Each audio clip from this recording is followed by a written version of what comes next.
Hello, my name is John Turner. I'm from Boston.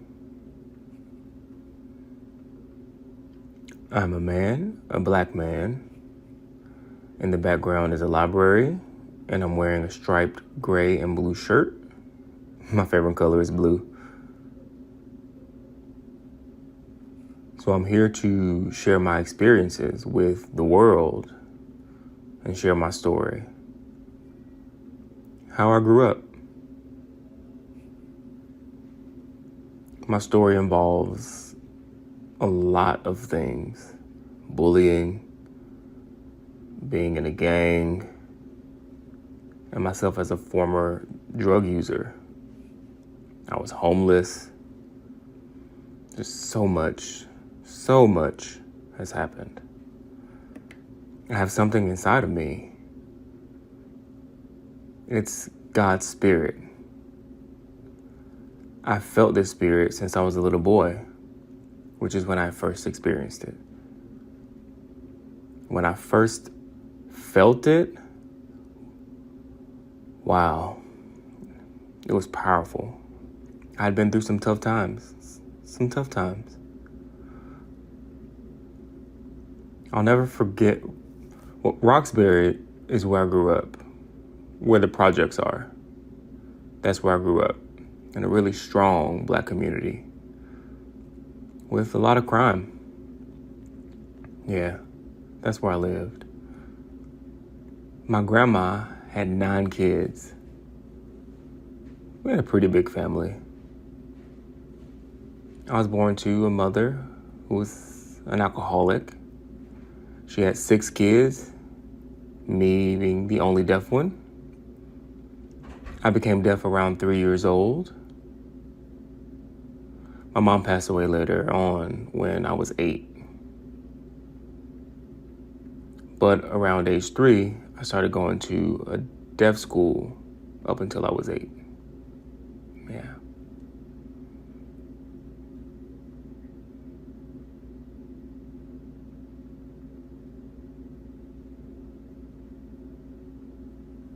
I went through a lot of bullying from kids away from home.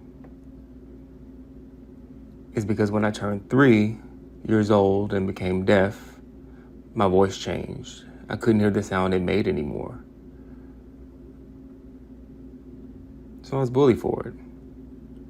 And I'm not very deaf. I consider myself hard of hearing. This means I can hear a little and speak a little.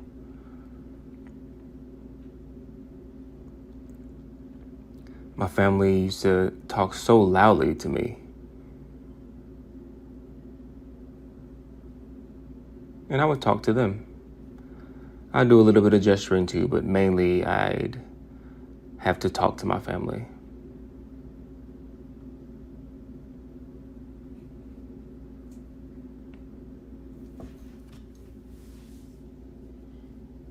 Most of my family only spoke really. I wasn't allowed to use sign language. And when I went to deaf school, I was allowed to sign all I wanted.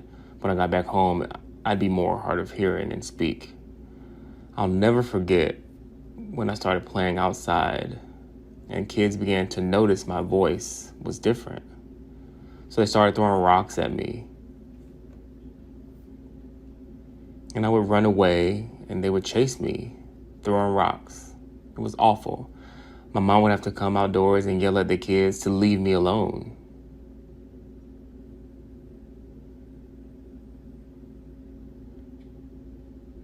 Kids bullied me all the time before my mom died. And they kept bullying me after she died.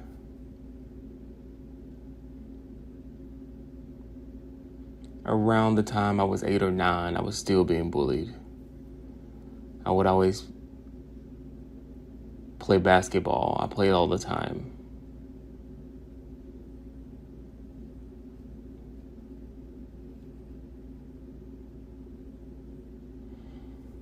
And at the same time, I was dealing with abuse from my family.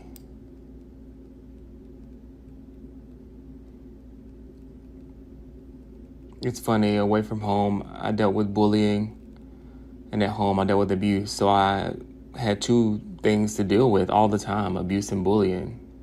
And that was a lot. I stayed quiet when my family would beat me.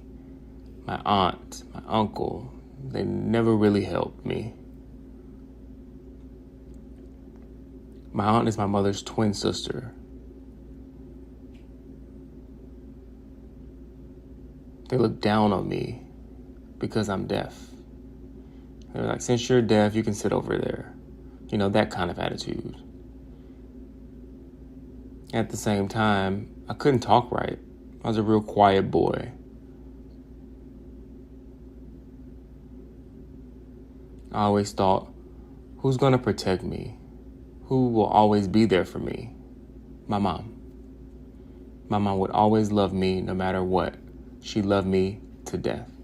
Even though she was an alcoholic, she was still always by my side. I'm a mama's boy for sure. Yeah, I definitely am. I noticed growing up that my mom would always let my siblings go away to sleepovers. Not me. My mom always had to be right by my side, with me no matter what. Anyways, I would try to tell my aunt that my cousin was beating me. I tried to tell her, but she never gave my cousin any punishment or anything. It just made me stay more silent. When I'd go outside and play, the other kids would stay quiet about it too.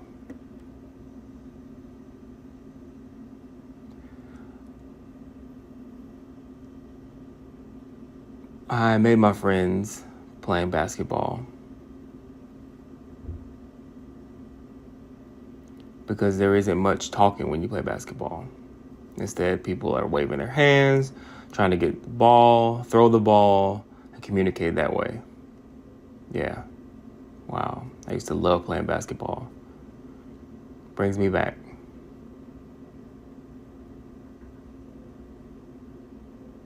In the projects, there were a lot of other black kids who bullied me. They would throw rocks at me. They'd pretty much do whatever they could to hurt me, you know? Because of my voice.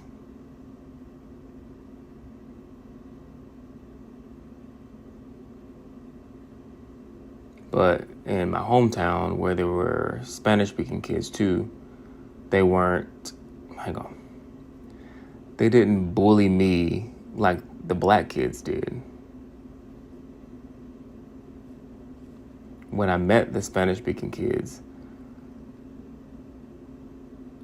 they were the first ones to even notice I was deaf. They introduced me to their families, and their families loved me. They gave me Spanish food. Yeah, I remember that. They gave me Spanish food. Yeah, it was different from my experience with the black kids. I'm not trying to discriminate. I think it just showed me how hard-headed those black kids were. Because look at me, I'm black. I see myself as hard-headed too. I remember having to look for the other kids. I would really look for the Spanish-speaking kids to smoke with.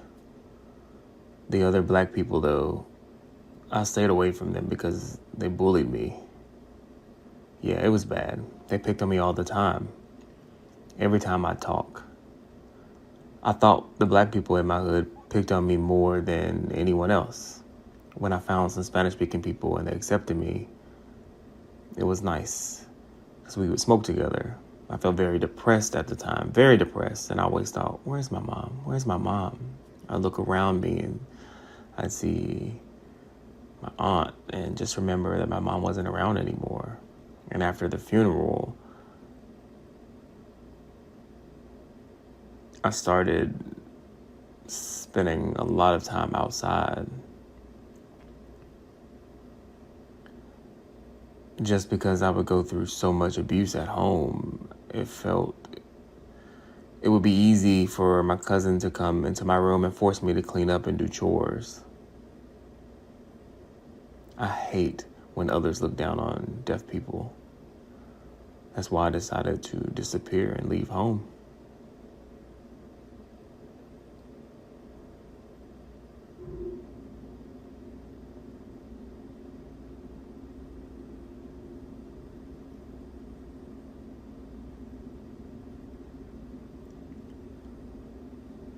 My cousin took advantage of me because she knew I couldn't speak very well.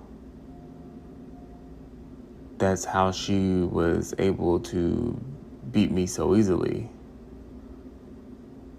She forced me to clean. I went through the most. I lived with 5 sisters. Yeah, I grew up with 5 sisters. And I was abused more than they were because I was the only boy in the house. I became so depressed. Everything changed. Everything changed. I tried to be a good boy and stay with it, but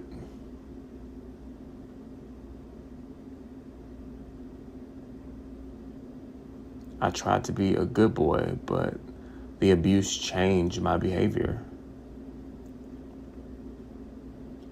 I started stealing my family's money.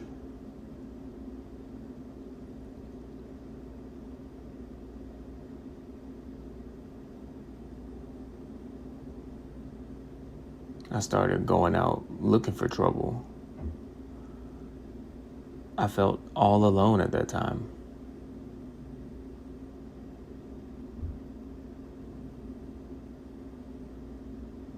One day I went to the park where everyone drinks and smokes, and I just sat and looked around. I remember thinking, that is cool. I just thought, okay, this is cool. That's where I started learning how to be out on my own in the streets instead of at home. At home, I was afraid. Yeah, I knew it was my home, but I never felt love at home. I never felt loved.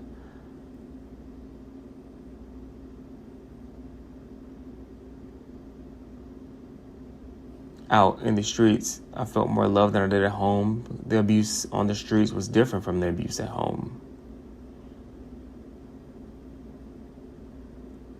So it was me having to decide between putting up with the abuse at home or bullying in the streets. And one thing that really boosted my self-esteem was going to the deaf school. And when I went to Horace Mann School for the Deaf, and everyone felt like family there. I go home during the day, and I feel just fine. And when I come back home, it was completely different. Every day, imagine every day going to school, being fine, then coming back home to bullying and abuse. Yeah, it was awful. I didn't know how to get help. I didn't know how to ask for help. I only had my mom. I didn't know how to help myself.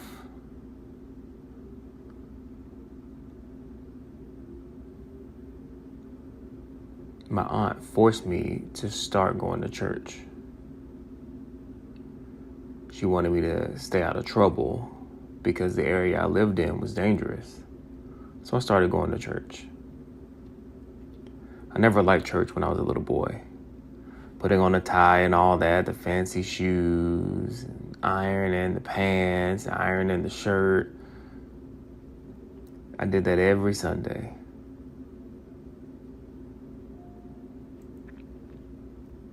Yeah, I started going to Sunday school. I'll never forget it. But going to Sunday school made me sad because there was no interpreter. Oh well, when I started going to church,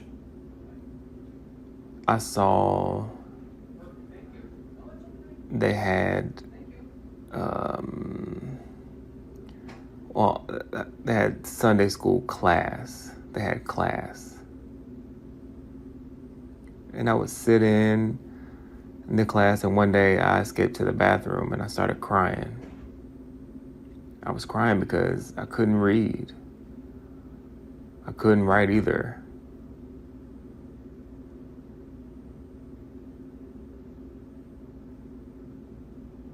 The school had me see a counselor to help examine my emotions and to help me with reading and writing.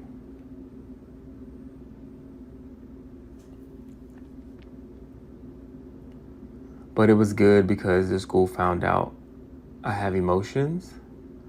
Of course, thankfully the school found out that I have emotions. They found I have emotions related to my home life, being abused at home and bullied.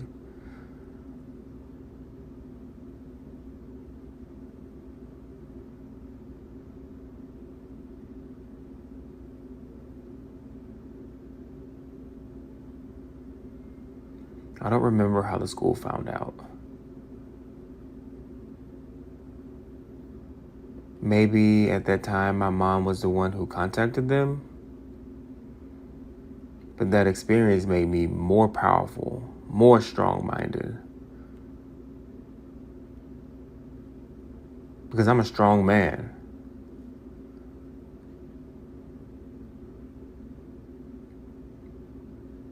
I want people to learn about what I've been through and to learn about me because I've been through a lot.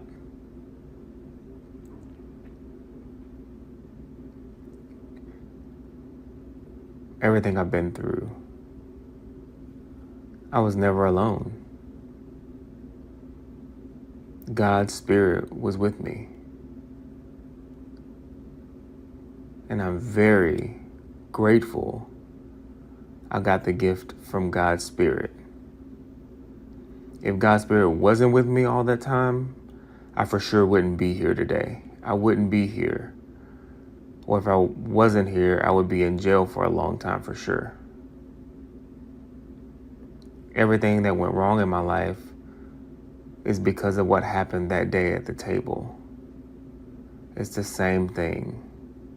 I was in shock. In shock.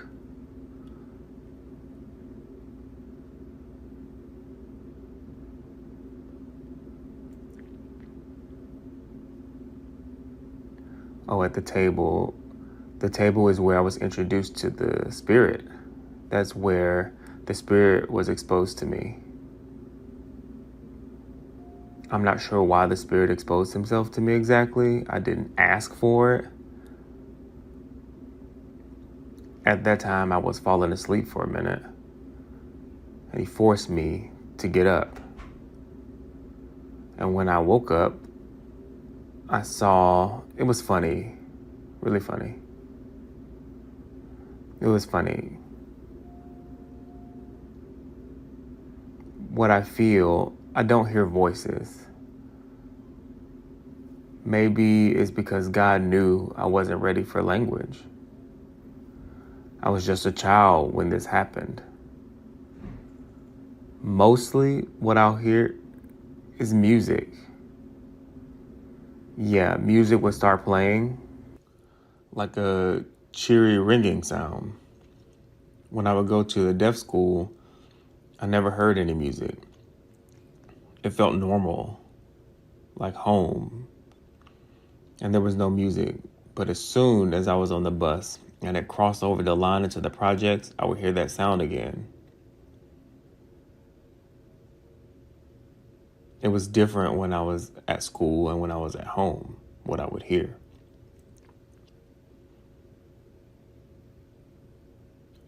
God knew the deaf school was safer for me.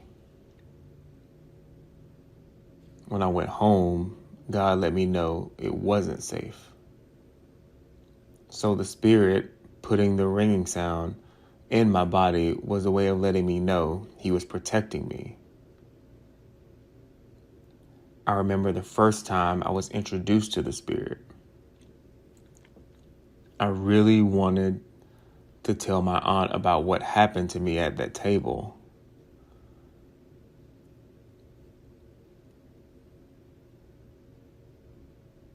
I was scared to tell people. The bullying kept me quiet too.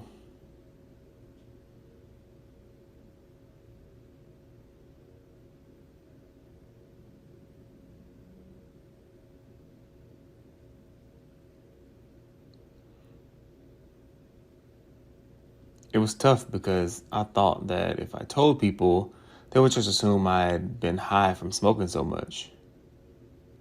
So I decided to just keep it all in until now. Now I want to share my story about what happened to me throughout my life. I joined the gang. Wow.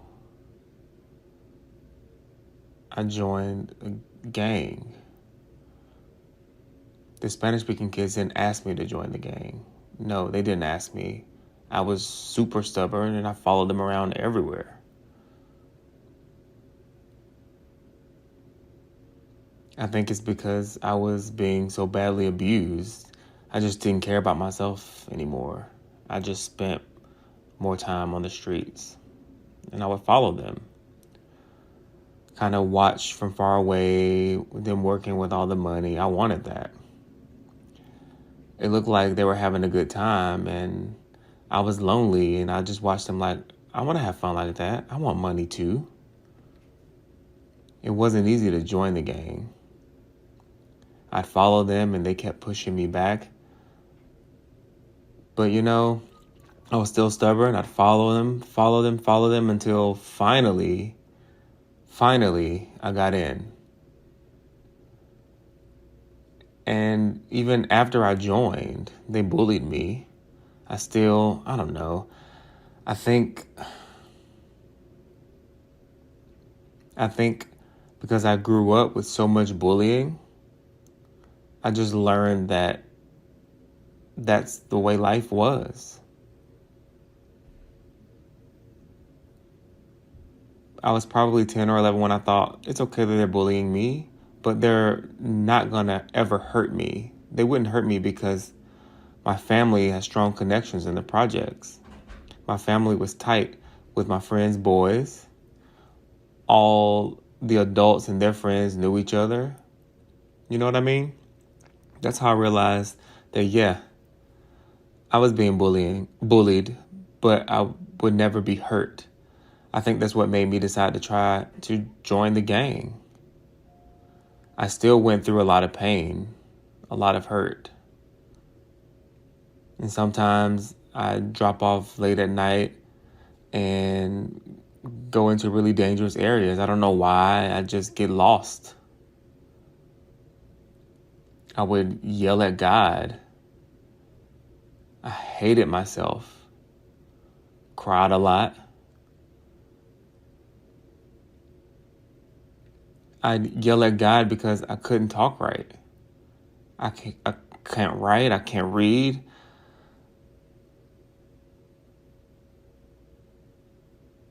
I kept telling God to please remove the spirit from me. It was bothering me.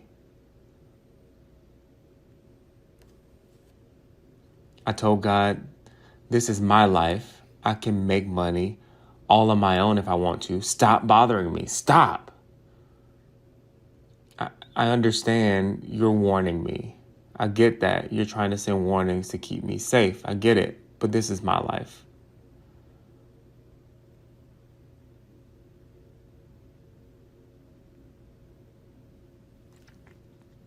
Yeah, it's a lot, man.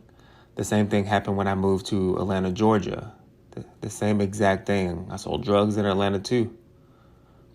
In Atlanta, Georgia, I remember I thought the spirit would stay in Boston. I thought that I could escape from it. I really thought that, you know what I mean? I was like, yeah, I'm doing this. I moved to Georgia and I was ready to sell drugs. And then I felt the spirit here. And I thought, what? The spirit is still with me here too? Wow.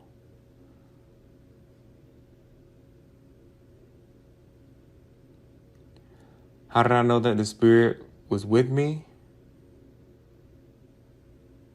I hear the song, the spirit song. They play a powerful music in my head. And when I hear the song, I know the spirit is here with me. That's how I know.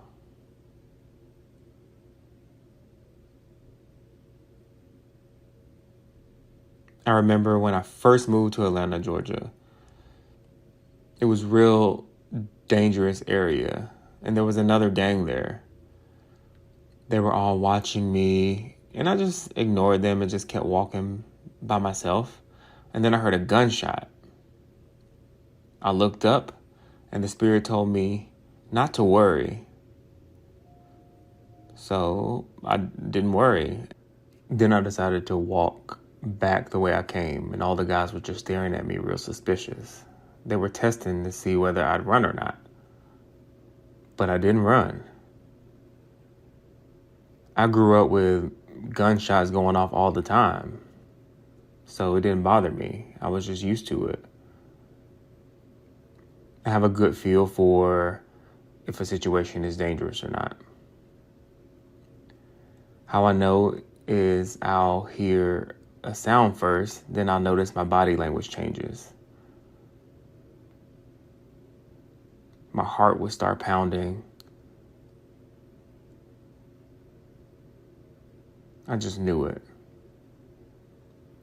It's funny, one time I was on the streets with one of my Spanish-speaking guys, and we were selling drugs, about to make some money. We had a competition to see who could score a customer first. So we're watching. We saw one guy on the street dressed in all black. I just knew something was off. And I tried to tap my friend's shoulder and catch him. But he ran over to the guy before I could. And I was like, wait, hearing people aren't as great at reading body language or picking up on what kind of car the person was driving. My friend's eyesight was weak. Yeah, his eyes were very weak. He couldn't pay attention to things right.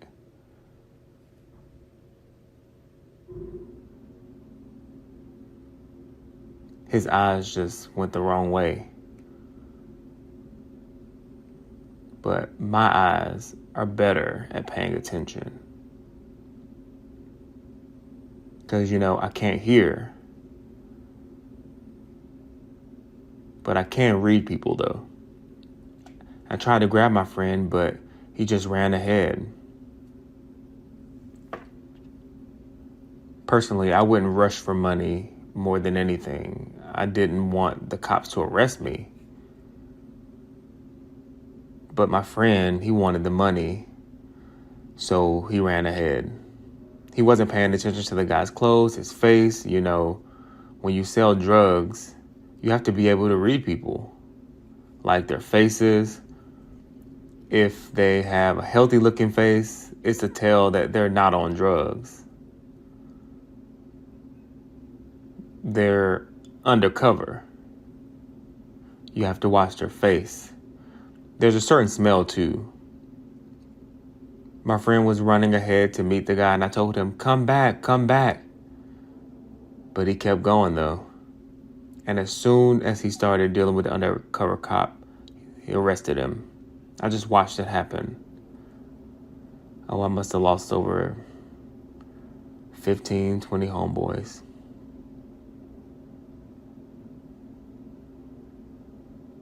They were shot and killed.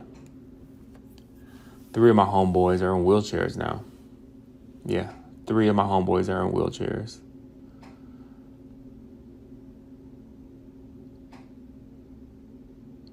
I know I'm the only deaf person to ever be in a gang in Massachusetts.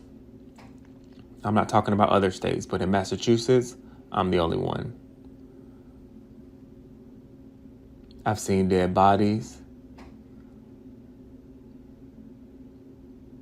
I've seen my homeboy shot and stabbed.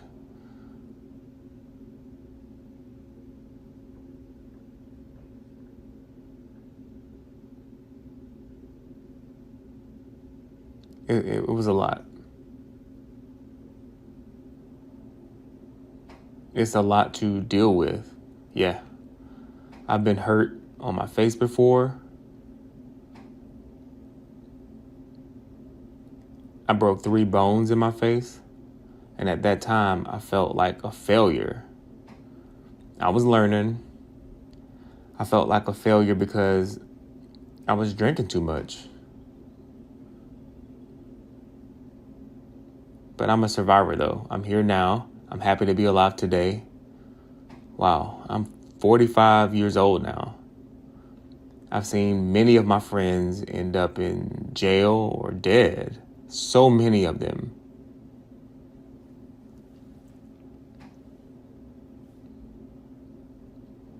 I love to help people. I want to make sure no one else is bullied for their handicap or disability because I really care. I really care about this. My mom passed away when I was 8 years old. Things got really bad after that.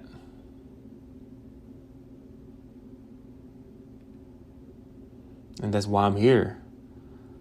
To get my life back together, to speak and share my story and help other people. Right now, I need a lot of support.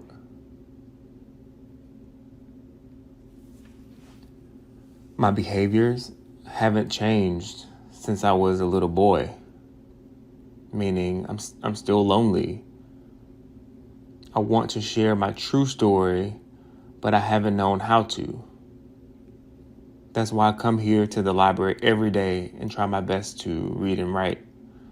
By the time I leave the library, I'm usually exhausted and my head hurts. It's stressful trying to find the right words and to use and trying to spell correctly. I spend a lot of time calling people, asking them, how do you spell this? How do you spell this?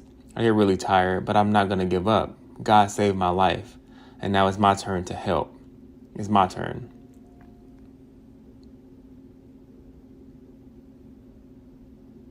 I'm not really motivated to get a car and house or an apartment, nothing like that. I'm investing in myself, to other people, to help other people. I want to have support. I want to find out who the spirit is inside my body, the kind of spirit I have. It's real. I don't know who. I remember I tried to research the spirit on my iPad. I read about ghosts and stuff, but I wouldn't know how to communicate with them. I kept hitting dead ends. I hope one day other people can help me. That's why I'm really looking for other people to help me. Maybe they can find out who's inside me. That kind of spirit that I have, it's pretty big and powerful. What I see is powerful. That kind of power causes me to see clouds change. It causes the sun to... Wait, let me back up. One day I was standing and looking at the sun. I asked the sun to please get brighter, to get brighter. And it came true. The sun got much brighter, and that made me smile. Yeah. As it got brighter, I felt it. It made me smile more. At that time, I wanted to become a big-time drug dealer. Yeah, when I was a little boy, I wanted to become a big-time drug dealer. To be a drug king. Yeah, that was my dream. I remember when I sold drugs, I would buy rocks to make money. I would tell myself, this isn't enough. I want more money. Watch. I'm going to make 3 times as much than everyone else. I'm going to show the hearing people that I can do it. I'm going to do 3 times as much. And I do want to find out who's living inside me. I want to get checked out, but I need support to find the spirit inside me because I'm getting tired. Sometimes I get really upset. I want to be like normal people. I don't like the kind of spirit I have. Enough now. It's been over 30 years. Enough.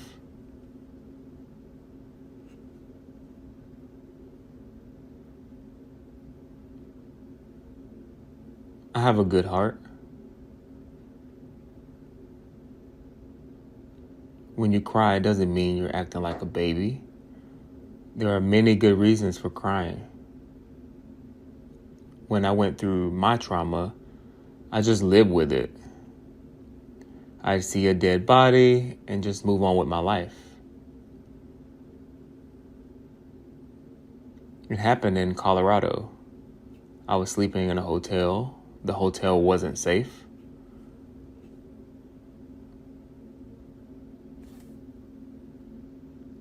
And all of a sudden, I heard a bunch of shots go off, coming from upstairs.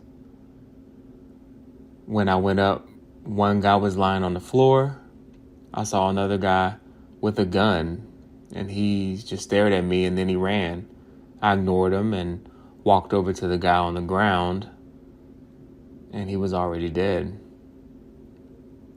And I just laid my hand on him. I touched him.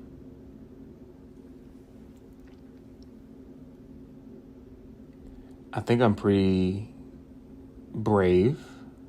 I just went up to him and put my hand on him to check on him.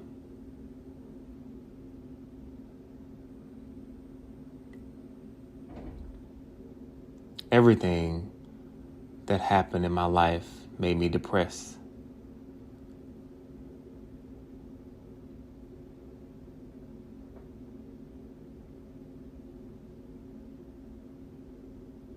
I started using drugs, and that was crazy. It's good. I'm here now. Sometimes I smile when I think about the past.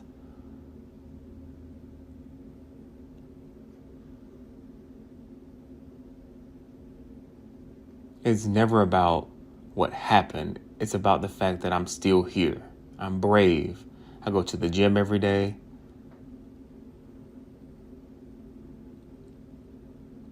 The support I found is you. You're the first person to sit down with me and have a conversation. And I never thought I would have someone to talk with. You're the first person to want to call me and talk. Wow. That's my first step.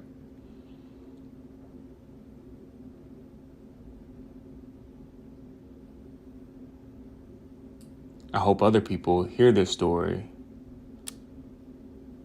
It's worth it. I don't have much else to say,